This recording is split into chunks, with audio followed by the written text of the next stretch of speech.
Welcome to I'm Too Busy, an interview-based show hosted by a talented makeup artist, Christina Flach. Christina offers viewers a unique blend of personal stories, inspiring journeys, and practical beauty tips. Join the conversation as Christina features successful individuals from various industries who share their insights on health, wellness, makeup, and the keys to their success. So now, please welcome the host of I'm Too Busy, Christina Flach.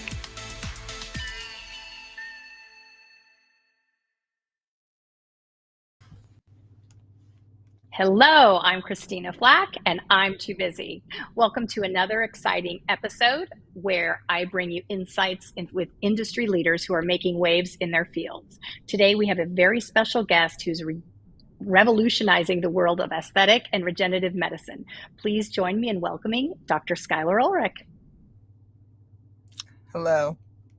Hello, Dr. Ulrich. How are you today? I'm great. Thank you for having me. Well, thank you for being on the show. How's your day going? It's busy, but it's going. You're too busy. Exactly. So let's just dive into this right now. Can you tell us a little bit about your journey into aesthetic and regenerative medicine?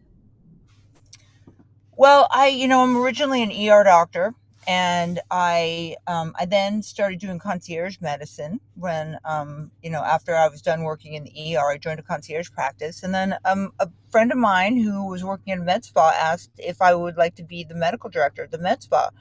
And I'd always been interested in aesthetics. My office in the city was right next to the biggest derm practice in the city. And so I was always following along with what was the latest and greatest in lasers and skincare and everything else, and kind of had my ear to the ground. So it was a perfect opportunity for me to actually, make it a part of my career and my practice.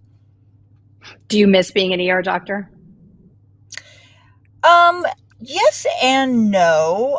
It was so interesting all the time. I mean, great stories, great people. It's great to be able to help people, and reality is always better than fiction. You can't make up these stories, and the things that we do to ourselves is amazing, right? I mean, that's like 80% of it is self-inflicted, whether it's chronic disease from and not going to the doctor, or some kind of ridiculous accident around the house or something, but I'd say for the most part it all turned out, most of it turned out positive, and it was really nice to be able to help people. But at the same time, you're under the gun all the time, and you're kind of behind the eight ball with the public health system as well. So it's nice to kind of be at the forefront of prevention and getting people to not end up in the ER, ideally. Did you always know you wanted to be in the medical field?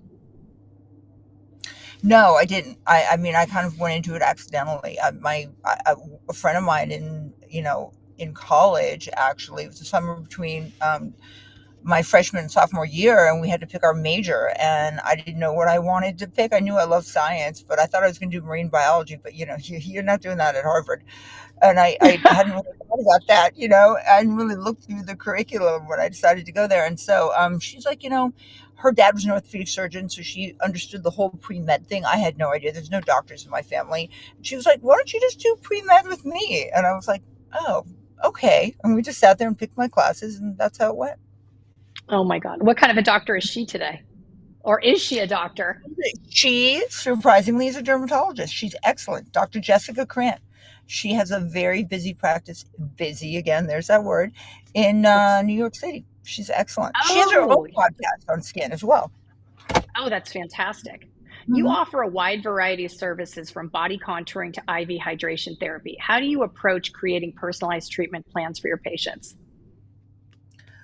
Well, I mean, you have to listen to people, right? I mean, that's a huge part of it. And you could have somebody who comes in and they've got a list of 10 things that they want to improve, or they want to ask you questions about, they want to focus on. But usually it's the first thing that they've asked you about. That's what really bothers them. And that's where I always start, right? And that's the personalization piece. And then I can always bring in more aspects to their treatment, whether it's aesthetics or general health, right? Or complementary medicine. then we can kind of add on. But I try to really address the thing that they came to me for first, and address that to their satisfaction, and then I will add on other things that I think would benefit them, or at least suggest possibilities so they know what the possibilities are for different treatments out there. Hmm. And you work with a lot of professional athletes, and what benefits do the IV hydration have with them? Well, I mean, just hydrating, before any event, physical event, whether it's a football game or a soccer game or a tennis match or whatever, it'll prevent muscle spasms. But what we do is we try to really, pre-performance optimize their mitochondrial function, optimize their oxygen utilization, improve stamina, improve their focus, all of that. It's all about energizing, pre-performance. And then for recovery, you really want to replenish all of the things that their muscles are going to need to recover faster. Things like magnesium and amino acids and whatnot to help them rebuild their muscles, and also at the same time help them relax and detox. Hmm. And do they do that immediately following a game, or is it like the day after? What is their typical, like Basically, they do an IV before, like it's before a game, or? Yeah, it's 24 hours before, and then anytime, like a day or two, not in the first 24 hours. It's usually like 48 hours after whatever the competition was. It could be longer, Mhm. it could be 72. And within the next couple days, you ideally want to do a recovery IV, recovery infusion, and then, the day before the game, you want to do your performance IV. Regenerative medicine is cutting edge field. Could you explain to our listeners what the plasma injections are and how they work? The platelet So, rich plasma. yeah, PRF, one of the most popular treatments now is called PRF or PRP. And so Mhm. it involves drawing the patient's blood and you spin it down a centrifuge. And what that gives you is platelet rich plasma, right, which is full of growth factors. And then Mhm. we use that, we inject it back into the patient in whatever area we're trying to treat. So as for aesthetics, that could be somewhere in the face. It could be, somebody's complaining about crepey skin on their neck. That's a great treatment for that. You can use it on the abdomen, the knees, anywhere where you want to improve skin texture. It's not so much of a volumizer as it is, you're going to improve the overall quality of the skin, and you're basically helping the skin regenerate because you're giving it all sorts of progenitor cells and the nutrients that it needs to regenerate. There's also a lot of applications for performance athletes and orthopedics. They're using it in joints.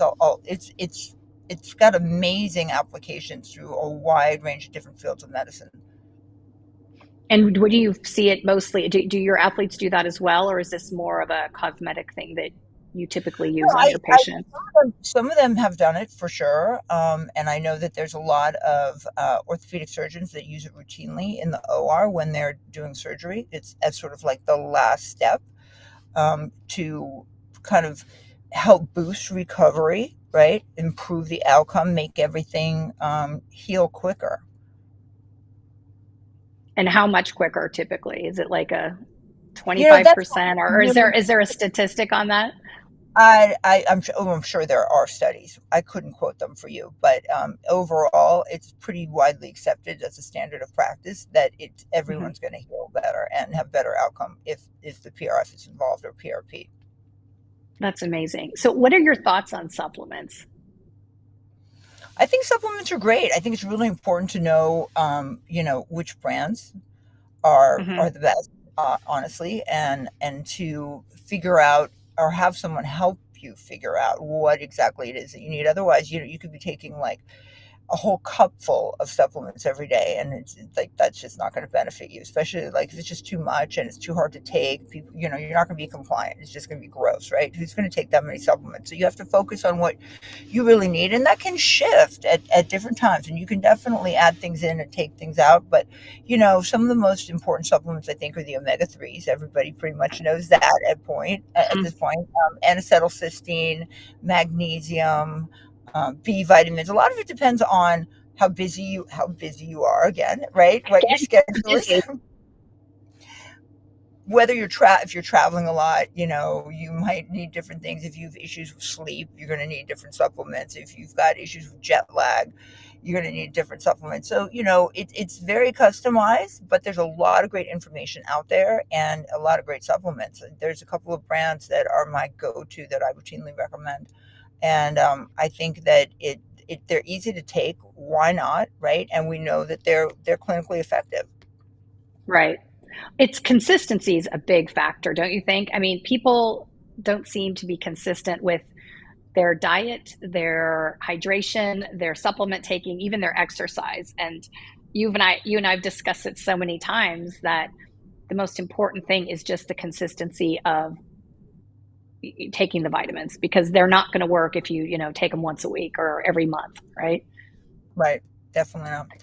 Yeah, I mean, sometimes, the most important thing you do is what you're going to do every day, right? So you're not going to come into my office and see me every day. So I might have great things for my patients in my office, but you're not going to be there every day, right? So sometimes the most important thing is what you can do at home yourself. And it might seem like a small thing, but we're talking about incremental improvements over time. They add up. It's important. And Mm-hmm. consistency. Mm-hmm. And what are your thoughts on Ozempic right now? I was reading up on the microdosing of Ozempic as something not just for losing weight, but it's actually really great for a abundance of different things in your body. What are your thoughts on that? I mean, I think that, the GLP-1, agonists, there's amazing array of health benefits to them that go way beyond losing weight. But we know that when people lose or weight or at their healthy body weight, at their healthy BMI, that physiologically it reverses a lot of things, right? So it reverses, you can reverse hypertension, high cholesterol. It reverses a cardiovascular disease risk. So just losing, that amount of weight, right? If you're qualifying, let's say, as morbidly obese, you're 25 pounds over your optimal BMI, that carries a lot of physiologic downsides to it, right? So just losing the weight in itself, but beyond that, I think we're still finding out what are all of the actual benefits of these peptides themselves at working at certain receptors. I don't even think we understand it all yet. Besides, separate from the weight loss, what are their beneficial effects as they're circulating in your body? So, I think That's it remains to be seen, but we're getting a lot of good data, that's for sure. No, it's so fascinating. I mean, what other things are you seeing right now in this field of aesthetics, like with the lasers and the different things? What are a lot of your patients doing these days? Are they doing a lot of Botox and filler? Are they doing laser? What's really popular and effective right now? Well, I mean, the lasers are great, always going to be good for certain skin conditions. You're not going to be able to beat that, right? And laser technology is excellent.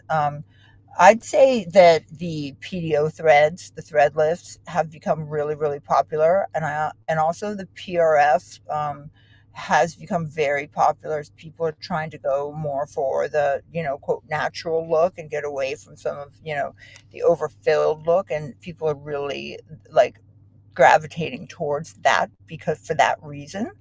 And the threads are a way to create a lift without having to over volumize, which is great. Hmm. And I think the stem cells and exosomes are something that in the future is going to become a lot more mainstream. What do you feel about gut, or what are your thoughts on gut health? Well, I mean, gut health is essential. It's definitely completely connected to our brains, right? Like it's our second brain. So it's integral in any type of physiologic state, right? If the biome is off, you're not going to be right. You're not going to feel right. You're not going to be able to fight off diseases. You're not going to be able to perform as well. You're not going to be as clear, like from a neurocognitive perspective. I mean, the gut brain connection is huge, and I think that everybody needs to pay attention to that. We are chatting with Dr. Skylar Ulrich, and we will be right back. I'm Christina Flach, and I'm too busy. Mike Zorich, a three-time California state champion in Greco-Roman wrestling at 114 pounds. Mike, blind since birth, was born in Hartford, Connecticut. He was a 6-time national placer, including 2 seconds, 2 thirds, and 2 fourths. He also won the Veterans Folk-Style Wrestling twice at 152 pounds. In all these tournaments, he was the only blind competitor. Nancy Zurich, a creative spirit whose talents have taken her to the stage and into galleries and exhibitions in several states. Her father, a commercial artist who shared his instruments with his daughter and helped her fine-tune her natural abilities, influenced her decision to follow in his footsteps. Ms. Zurich has enjoyed a fruitful career doing what she loves. Listen Saturday mornings at 12 Eastern for the Nancy and Mike Show for heartwarming stories and interesting talk on the BBM Global Network. Are you struggling to care for elderly parents or a spouse? Do you wonder if being a caregiver is making you sick? Are you worried about taking time off work to care for elderly parents and balance work, life, and caregiving? Has caregiving become exhausting and emotionally draining? Are you an aging adult who wants to remain independent, but you're not sure how? I'm Pamela D. Wilson. Join me for the Caring Generation radio show for caregivers and aging adults, Wednesday evenings, 6 Pacific, 7 Mountain, 8 Central, and 9 Eastern, where I answer these questions and share tips for managing stress, family relationships, health, well-being, and more. Podcasts and transcripts of The Caring Generation are on my website, PamelaDWilson.com, plus my caregiving library, online caregiver support programs, and programs for corporations interested in supporting working caregivers. Help, hope, and support for caregivers is here on The Caring Generation and PamelaDWilson.com. Hi, I'm Christina Flach, and we are back with Dr. Skylar Ulrich. So we were just chatting about gut health. Is there anything more you wanted to go into that about the gut health? What can people do to have healthy gut health? Like, what is something that you recommend? Probiotics, prebiotics? Or is there certain foods you think people should eat? Well, I think both of those are good. I'm really a big fan of the medium chain triglycerides, low sugar approach to eating, and that's not necessarily like the keto diet, but it's a modification of it where you try and maximize your intake of medium chain triglyceride foods, just like olive oil and avocados and eggs, and you try and reduce the amount of sugar that you take in. Now, with all that said, I think the most important thing is that people figure out what their body responds best to, because what is the best diet is the wrong word, but what is the best regimen of food regimen for me may not be the same for you. You might do better with a plant-based diet. It's all about how you feel. And I think that people really need to get in tune with their bodies and listen to what their bodies are telling them and stuff, and not try to just go down this path because right now the keto diet's really hot, that's a hot new diet, let's do that, or the intermittent fasting, let's do that. And you have to figure out what works for you and what your body responds to, and it'll tell you for sure. Oh, I definitely agree with you. So do you think did you ever read or hear about that book, Eat Right for Your Blood Type? Do you agree with that philosophy? I don't know that you can particularly link it 100% to blood type. It might fall under one of those things like, necessary but not sufficient. Like there may be a correlation between certain blood types and which foods are more agreeable with your system. I don't think it's 100%. That's not everything, because there's a lot of other things that come into it, and there's a whole genetic diversity in there, right? That and not everybody with who's A positive, right, is genetically similar. So you should think about it like that. Yeah, no, it's just such an interesting topic. I mean, and then how much water should one drink per day? I think if you could do 6 8-ounce glasses of water a day, you'd be doing great. Right. That's a And lot, honestly. 4 to 6, right. Do you Mhm. find that most people are dehydrated? Yeah, more than And I not. know For it's Mhm, shocking, isn't it? mhm, mhm. I hear people all the time just saying like, "Oh, yeah, I didn't have any water today," and I'm like, I can't even imagine. Yeah, I think yeah. being hydrated is, well, from my perspective as a makeup artist, it's everything because it affects your skin so much. So when people are dehydrated, I can tell in their lips, their skin, you can tell so many Yeah. ways. I mean, you can, why don't you talk speak a little bit about the benefits or the problems when you are dehydrated, how it affects your body. Well, I mean, I think that there's a lot of signs of dehydration that people would not associate with dehydration. One of them is being very tired, right? Just being really tired. Like dehydration will do that to you for sure. Mm-hmm. And then also feeling like some brain fog, right? Like you kind of can't mentally focus and you don't really know why, right? Dehydration will do that for sure. So, and then, it depends on the degree of dehydration. You might be getting dizzy, you might not be able to have as much stamina like normal daily activities, things you might be able to normally, you could run around the track, no problem. You're dehydrated, you can't even make it halfway. There's, you're getting muscle cramps, you can't sleep. There's a whole array of physical signs that you can get from being dehydrated. So many of my listeners are obviously very busy professionals.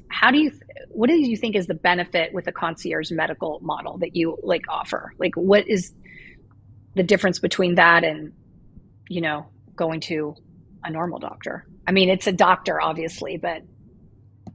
Well, it's because my patients have my cell phone. They can text me pretty much any time of the day or night, Right. and on the weekends, evenings, whenever, and they get an answer right away, right? And they get, if they need something, if they're, traveling somewhere and they think they have strep throat, I can take care of it with a telehealth visit, as opposed to them having to go to urgent care or go to the ER or, a lot of times people have to wait a long time to get in to see their primary care doctor.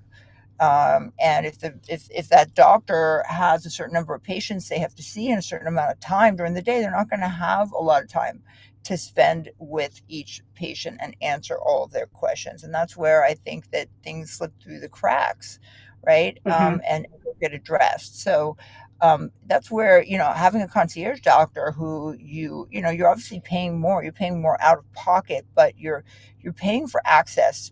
Healthcare should be a right, not a privilege. And so it's unfortunate that we're at this point in this country where, if you really want to have access to complete healthcare and you want a doctor who's going to listen to you and be available when you need them, a lot of times it does come down to paying out of pocket and not being in the system.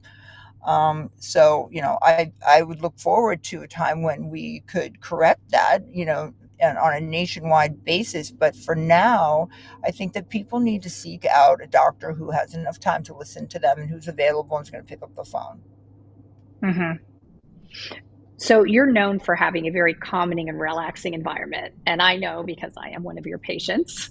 Why do you think it's so important to have it be so blissfully and calm? Well, I mean, it's all about the sensations, right? Like I'm a big believer in aromatherapy, right? And you walk in, you smell lavender and, assuming you're not Mm-hmm. sensitive to fragrances and stuff, it distracts the brain. So if you're nervous about the appointment, right? The things looking nice, you have a nice scent, right? It's a very calming Mm-hmm. environment. It distracts you from whatever might be going on in your head about nervousness, about the appointment, about being at the doctor, or maybe you're having a bad day, right? You get to kind of just like step into that world and let all that stuff go and let somebody else take care of you. And I think that's really nice. Yeah, I do too. I mean, it's amazing how worked up we can get ourselves because For sure. I'm one of those people and you always make me feel calm and it just makes the whole process so much better. How do you think your background in the public health, the MPA, influence your approach to patient care and wellness? Well, I think like when, studying, so my degree in public health was epidemiology and biostatistics. So it's really, the distribution of disease in the population, right? And I learned a lot about, like, for instance, vaccines, right? And, the pros and cons of that. And a lot about like where the system kind of fails us, I guess, right? And so Mhm. the idea, and being in the ER, like I was saying before, I always felt it felt like, I was kind of behind the eight ball, like we're playing catch up. Like all of this stuff is already happening. A lot of it is because of the system failing people, right? People coming to the ER for their primary care or not having any Mhm. primary care at all, right? And ending up with illnesses and situations that should never have happened, right? So Mhm. you get a much, like a better perspective on, like, okay, this is not where we want to be, right? This all of this has to start before. We want to attack all of these things before they become a problem, right? So it's all about prevention and getting information out to people. So it's definitely has affected me in that way, and it also gives me a really, really, really good insight into, we're always hearing about, there's a new, mosquito virus, there's new this, new that. It gives me a really good insight into which one of those things we should really pay attention to, right? And what is, like, or like a foodborne illness outbreak, all of that help. It gives you a really good understanding of how to deal with those things, and how, whether or not they are a threat to us. What do you think the most important things are to keeping a strong immune system? Like, what are some tips that you recommend? Well, I mean, stress is the number one thing, in terms of immunity. I mean, we see that a lot with people who are longtime caregivers. Um, they have shortened lifespan. People who've cared for somebody with Alzheimer's or another chronic disease, they have a much shorter lifespan because of the amount of stress, right, that they've been under. And your immune system is what keeps things like cancer at bay, and so, Mhm. and that causes, the stress causes a lot of, inflammation. So, I think that reducing stress is one of the biggest things that you can do to benefit your immunity. And exercise is huge. That's huge, right? And then, and community, right? Being around people that you love and that love you, engaging in activities that are, that are challenging and fulfilling to you outside of your house. And we know that that's one of the big things with the blue zones, people who live the longest, right? A lot of it is community, so it's like we can sit here and talk I about found that things and so I found that fascinating. The blue connectivity. zones. Stay connected, and exercise is huge. Don't drive, walk whenever you can. And a lot of the communities that live the longest, they walk a lot, right? They're very, very, very connected, and they walk. And then you can get into, of course, the Mediterranean diet, reducing processed foods. If you could just, even if you not don't even think about it like a diet, like anything that comes in a package, stay away from it. How about that, right? That's easy enough. I know for a while there was something, like a diet to, like, reduce sugar. It was stay away from anything white, right? Whatever it is that's going to help you to reduce your intake of a lot of sugar and a lot of processed food, you're going to have better immunity. You're going to live longer. Mhm. Can you share a success story of a patient whose life was significantly improved through your personalized functional medicine strategies? You don't obviously have to say any names, but do you have any I patients mean, that their so lives were maybe just where would I start? Because, I'm kidding. I'd say that, like, recently, the weight loss peptides have really changed people's lives. When you lose 30 pounds that you've been carrying around for 20 years, it's like a toddler, right? Your whole life changes, and you lose it effortlessly, and you stop focusing on food or worrying about food or what you're eating or not eating, or whether you're going to exercise or not exercise. I mean, their entire lives improve. Their relationships get better. They like themselves a whole lot more. They have more energy. They're happier, and their work improves everything. They're more productive. It's amazing. And it's because it's not just because they lost the weight, it's because they also lose the rumination around the weight, the food. How am I going to lose this? What am I eating today? What am I not eating today? Am I exercising? Am I not exercising? What's the next diet? Like, all that goes away, and they can it focus on is, things and that are more that's like fulfilling. stress. Mhm. It's like taking away some stress from them. It just, they take it out of their life. What are some common misconceptions about aesthetic medicine that you'd like to address? Um, hmm. I guess that it's all just, like, superficial and about, like, having the perfect lips or the perfect cheeks or the perfect face or not having cellulite or whatever. It's definitely not about that. It's that, when people feel good about how they look on the outside, they everything's better on the inside. Their lives are better. They feel better. They function better. It's a positive overall. It affects everything. So it's really not quite as superficial as people sort of tag it to be. I agree with you. How do you see the field of regenerative medicine evolving in the next 5 to 10 years? I think that though more and more we're going to see, things like exosomes and stem cells become more mainstream, and more available, and not as expensive, in terms of injectables, also for orthopedics, for joint health, for skin, all of it, So I think that that's going to be revolutionary for sure. I have no idea how AI is going to affect this, but I'm sure it is. You offer hair restoration services. Can you tell me a little bit about the advancements in this area? Well, I mean, there's topicals that we've known about for a while, but what I do is I get some of the compounding pharmacies. They've got formulas that combine all of the good topicals. So instead of having to go, okay, I'm going to put Rogaine on, or now I'm going to try Propecia or whatever, I'm going to try this shampoo or that shampoo.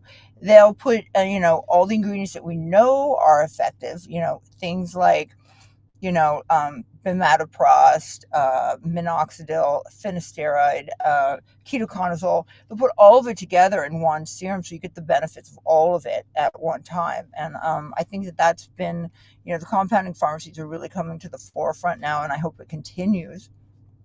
And then the PRF injection, so simple, right? It's your own blood, right? You're spinning it down, you're taking out all of the platelet-rich plasma, and you're going to inject it in the scalp. It's like feeding your hair follicles. There's also some oral formulations that work really well. I mean, a lot of men take Propecia. Women can take it as well. Minoxidil at a very, very low dose has started to become more at the forefront as well. At like a 0.5, super, super low, nowhere near what you would take for blood pressure. Those two things, as well as the JAKs inhibitors, have come onto the forefront because we know that there's an element of inflammation with alopecia. So putting someone on an immune modulator for severe alopecia definitely helps a lot. And then there's low-level light devices that they're using. It's kind of like infrared LED that you can use to stimulate your scalp, and that works as well. And how long do you notice improvement with any of these treatments? I mean, within a few weeks, you can start to see hair regrowth for sure. But I Wow, mean, in that's general, remarkable. it's going to take like 3 to 6 months to see a significant difference. Mhm. What's the most rewarding part of your work and that keeps you motivated with your practice? I think helping people and just, my interactions with my patients, I really, enjoy, connecting with people and hearing their stories um, and just making people feel like everything's going to be okay, whether it's Yeah, about this, right? Or it's about, their physical health, like it's their answers, they're things we can do. Everything's just going to be okay, and there's someone here to listen and you have I love options. that. I Mhm. love that. We are chatting with Dr. Skylar Ulrich, and we will be back in 2 minutes. And I'm Christina Flach, and I'm too busy. Dr. RC will share extraordinary resources and services that promote educational success, as well as making a difference in the lives of all social workers, as well as the lives of children, adolescents, and teens of today. She will have open discussions addressing many of the issues that we face about our youth and how being employed in the uniquely skilled profession of social work for over 18 years has taught invaluable lessons through her personal experiences. She will also provide real-life facts, examples, and personal stories that will confirm that why serving as a child advocate is extremely beneficial when addressing the needs of the whole child. Listen live to Dare to Soar, Saturdays 10 a.m. Eastern on the BBM Global Network, and tune in radio as Dr. RC will provide thought-provoking information that will empower, encourage, and strengthen students, families, and communities across our nation. You can also visit her at soarwithkatie.com.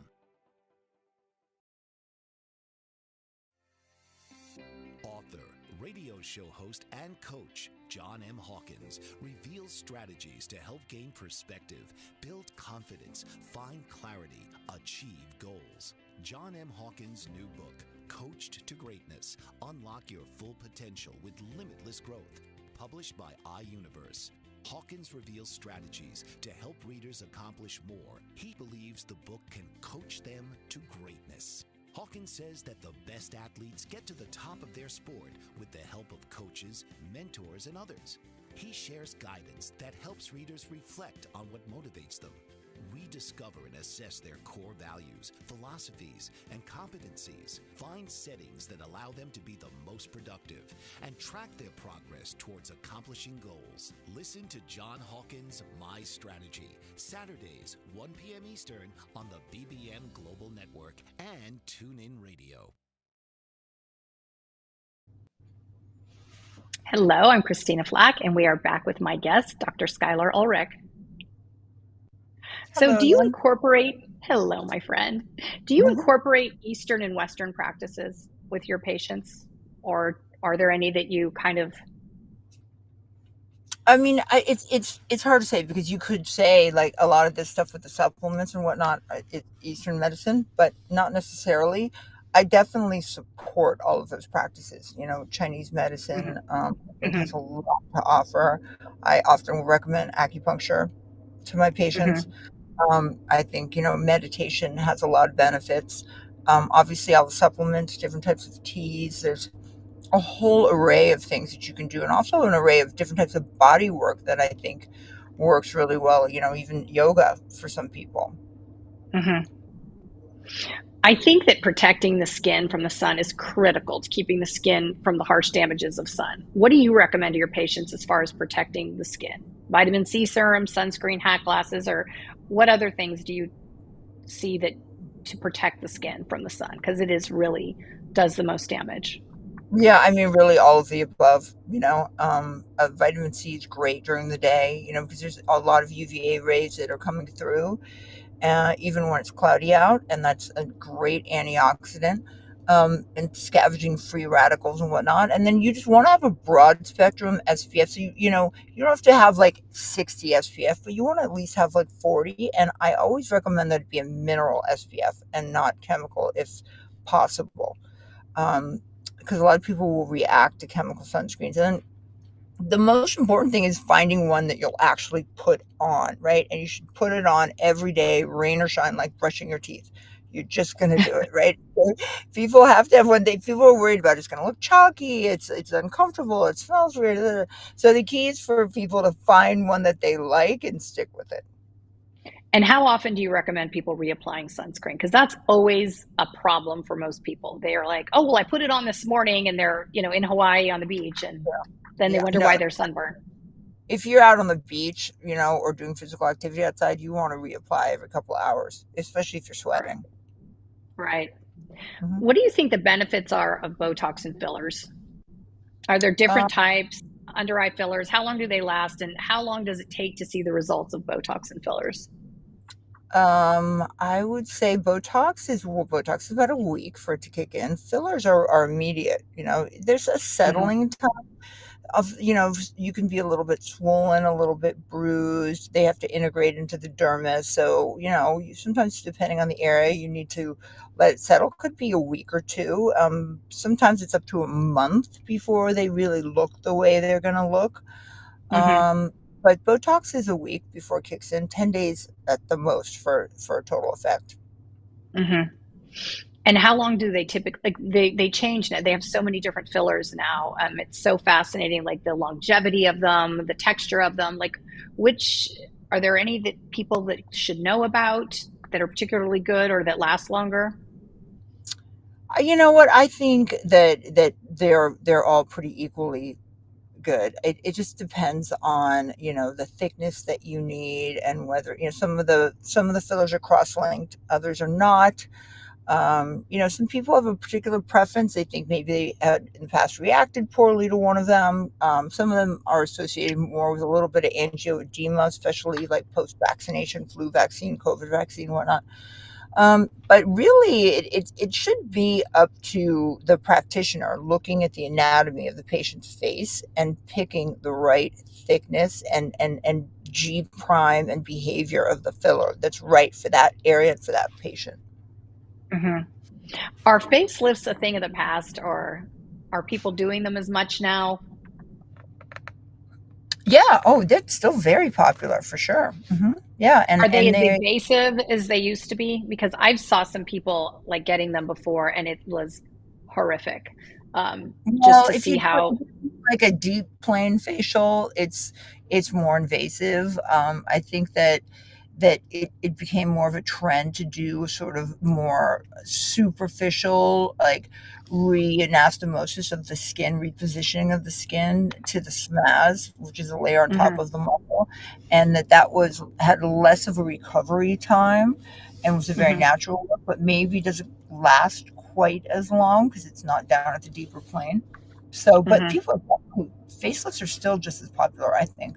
We're doing a lot of things now that allow people to put them off, I'd say, one thing being the threads, but I think still at a certain age, everyone's going to need, if they want to really look, I don't want to say look, if they want to put the anatomy back where it was, the skin, the laxity, like even the fat pads, if they want to put it back the way that it was, you're going to need a facelift, threads and fillers and all that. It's not going to do it. mhm. So do you think do people do eye lifts as well and neck? Or is it like all together, or is it a separate type of Yeah, thing? some people are just I mean, getting their everyone's eyes done. different. People are just doing neck and lower face. Everybody's different. Yeah. Mhm. I am a huge fan, as you know, of silk peel microdermabrasion. I think it is the greatest thing in the world. hmm What hmm are the benefits, and are there any other treatments that you recommend besides that to get that effect? Because what I feel like most people that have had microdermabrasion in the past, there's such a long downtime. But with the silk peel, because it's like water, it's like a hydro sucking. I don't even want to. I'm obliterating what it does, but it's immediate. The effect, your skin looks radiant, and I think Yes. it's Yes, it fantastic. does. I think it's great as well, and it's so easy. There's no downtime, and if you think about it, you're taking off the top layer of dead skin cells while you're infusing a solution that is specifically designed to target what you need, and at the same time you're getting lymphatic drainage. I mean, you're doing three things at one time, which is great. I think also the Clear and Brilliant is one of the best technologies that we have, which is a mini Fraxel. Again, no downtime, great resurfacing laser, stimulates collagen. I mean, really what we're doing with all of these treatments at the end of the day is trying to build more collagen. So Right. anything that's bulk heating into the dermis is going to be good for building collagen. So, because collagen is the big what we're talking about right now, do you think supplement like the collagen powders, are they beneficial, or are they a total waste of time? It's hard to say how much of that is absorbed, honestly. Do It has you to go take do you do through. them? Do you take them, or do you recommend them I to your have patients? Or before. I have taken some of the powdered collagen supplements before. I'm not sure that I noticed a difference Mhm. doing that. But again, like I do a lot of things, so it's hard to pinpoint which one of them is working, right? If you do all of these That's things together. right. Yeah. Yeah. What's your favorite skincare product right now? Retin-A. And honestly, Oh you can't yeah. beat that. You really can't. That's still one of my favorites. That and the GHKCU, which is a copper peptide, that is great for regeneration. I'm really liking that. Hmm. Where's your happy place? Anytime I'm shopping, really. I mean, seriously, Sephora. Sometimes I'll like call my daughter and be like, I'm in the happy place. She's like, you're at Sephora. I'm like, I am. It's like no matter what's going on in your day, you go and there's all these like little pretty little things. Well, It's pretty. It's like another land. cool. It's another world. You go Yeah, into you the like pretty world. float off and get distracted by all the pretty colors and It's sparkles. amazing. It's so distracting. It's So, great. speaking of children, you are a mother of four. How Mhm. was that having this big career while still being such a present mother. Your kids are amazing. They're really doing great in school and in life and in sports. And was that just so hard with keeping this career going when they were little? I think it's just like a part of who I am. I was never going to be at home all the time. And I think my kids would be the first to say, like, no, please, mom, go to work. Or like, if I ever talk about retiring, they're like, you can't. They're scared.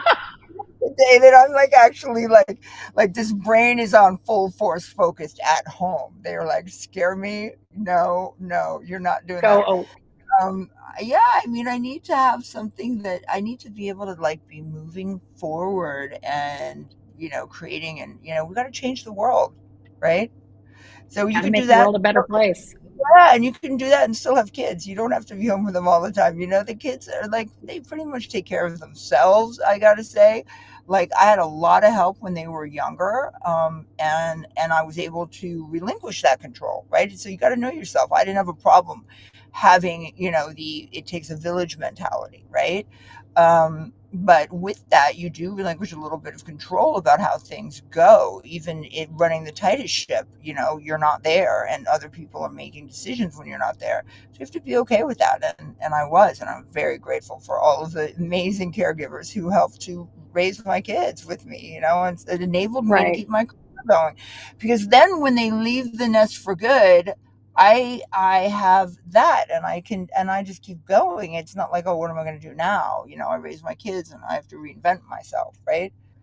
So, plus I think like from a neurocognitive perspective, it's really important to me to keep challenging myself. Do you think that your passion and your work has inspired your kids with their lives? Oh, for sure. Definitely. Yeah. Yeah. Definitely. I mean, they can't be slackers. They know that. What So we're about not you? raising You, right? No, we're not raising slackers. Are you kidding me? no, No. no, we're raising people that are productive, happy, healthy, and making the world a better place. So, or at Exactly. least we're trying to. Mhm. Mhm. What do you think? Like, what's your workout right now? Are you working, do you work out 5 days a week, 7 days a week? What do you I typically do. do? I go back and forth between my high intensity interval training, kickboxing, treadmill, and then like floor exercises, stuff like that, jumping rope. That I alternate that with M Sculpt, which is just pure strength training. Because as we get older, we know that it becomes harder and harder to build lean muscle mass. So I try and focus on that because I know that that's important for longevity and for health in general. So, and how many days a week do you work out? I mean, do you have it like, okay, I work out 5 days a week, I or are try to you a work little more? out 5 or 6 days a week. Like, it's every day I'm thinking about, okay, what am I going to do for my workout today? Am I working out? Am I doing something that gets my heart rate up for cardiovascular fitness? Or am I doing M Sculpt strength training? Like, what am I going to do today? And how do I keep it interesting? So it's definitely Do a you thought. And there are days that I miss, and I probably don't need to work out as much as I do. I'm used to it. It's a habit and I really like it. It's great for me mentally. Yeah, it just takes you away and gets you centered, don't you think? I I mean, do. I think also, like with our kids, I think the greatest thing that you and I aspire and we try to do is just setting a good example of health and wellness for our kids, because if we don't do that, how are they going to do it? And I think that you do give a good example of that. You have an incredible work ethic. Um, and I think that, that shows with your kids because they do as well. You too. You too, for sure. I mean, you and your green juice, right? Every morning? It's me and my, You're it's on. like swamp. It's not even green anymore. It's swamp because I put in beet and, blueberry, and it's getting worse by the year. It's just, I love it. but, I love it. but you know what? It's I your feel ritual, though. better. Yeah. And I it's your think it's all anti-inflammatory as well, because I like you, because you inspire me all the time, but I really think that beauty comes from the inside out. And I think it's really important what you eat, what you drink, that you sleep. All these things make your job and my job so much easier if people took the time to eat properly, rest, exercise, meditate, do all the things to make themselves like self-soothe and learn to feel like the best versions of themselves, they wouldn't be going to the doctor as much as they do. Their I weight agree. would be balanced. And I think that, people need to take more responsibility of how they take care of themselves. I agree completely. So if the last things that you would like to share with people, what would it be like for them to have a healthy, happy life? What would your recommendations be? Exercise, sleep, surround yourself with community, right? Challenge yourself neurocognitively, right? And don't forget to relax. That's something that should be on the You feel list. guilty about that, right? Yeah, Which is it should be absurd. on the list. Yep. Yeah, absolutely. Dr. Ulrich, thank you so much for being on my show today. You have been You're so welcome full of for asking incredible me. knowledge. I'm so grateful, and I hope people got so much from this, because I think that you make such a big difference in people's lives. You've affected my family on a million levels, which is another show. God But I bless you. just want to God thank bless you you. for everything that you do to make the world a better place. Well, thank you too, Christina. It's been a pleasure. Anytime. You're an Thank you so inspiration much. to all of us. Okay. Take Oh, care. thank you. All right. I'm Bye-bye. Christina Flach, and I'm too busy. Okay. This has been I'm Too Busy with host Christina Flach.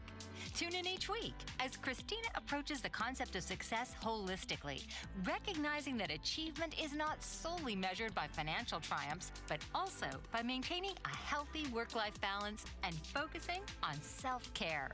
Wednesdays, 7 p.m. Eastern on the Bold Brave TV network, powered by B2 Studios.